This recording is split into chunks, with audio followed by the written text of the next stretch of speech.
Easy ആയിട്ടുള്ള ഒരു potato fried റെസിപ്പിയാണ്. അതിനുള്ള മസാല തയ്യാറാക്കാം.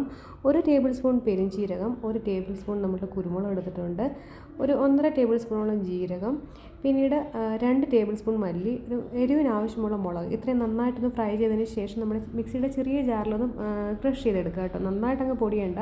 പിന്നെ നമ്മളൊരു 3-4 പൊട്ടറ്റോ ആണെങ്കിൽ ഇത് അതായത് പരിപ്പിൻ്റെ കൂടെ വേവിച്ച് കൊണ്ടിട്ടാണ് അത് അങ്ങനെ ഇരിക്കുന്നത് കേട്ടോ. അതെന്താ ചെയ്യണമെന്ന് വെച്ചാൽ അത് നമ്മൾ ഓൾറെഡി കുക്ക് ചെയ്തതാണ് കേട്ടോ.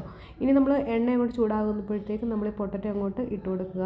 എന്നിട്ട് നമ്മൾ ഉണ്ടാക്കി വെച്ചിരിക്കുന്ന മസാലയില്ലേ അതിലേക്ക് അങ്ങോട്ട് കവർ ചെയ്ത് കൊടുക്കുക. ഓക്കെ, ഇനി ഒന്ന് ഫ്രൈ ചെയ്തെടുക്കുക. ഇത്രയേ ഉള്ളൂ. വളരെ ഈസിയാണ്, വളരെ ടേസ്റ്റിയാണ്. ഇപ്പം ഞാൻ ലാസ്റ്റ് ഇട്ട് കൊടുത്തിരിക്കുന്ന ആംചൂർ പൗഡറാണ്, അല്ലെങ്കിൽ ഡ്രൈ മാംഗോ പൗഡർ. സൂപ്പർ മാർക്കറ്റിലൊക്കെ കിട്ടുന്നതാണ് കേട്ടോ. വളരെ ടേസ്റ്റ് ആയിട്ടുള്ള റെസിപ്പിയാണ്. എല്ലാവരും ഒന്ന് ട്രൈ ചെയ്ത് നോക്കിക്കോ. ചോറിൻ്റെ കൂടെയും റൊട്ടിയുടെ കൂടെ ഒക്കെ പറ്റിയൊരു റെസിപ്പിയാണ് കേട്ടോ. ഈസി ആയിട്ട് നമുക്ക് തയ്യാറാക്കാം.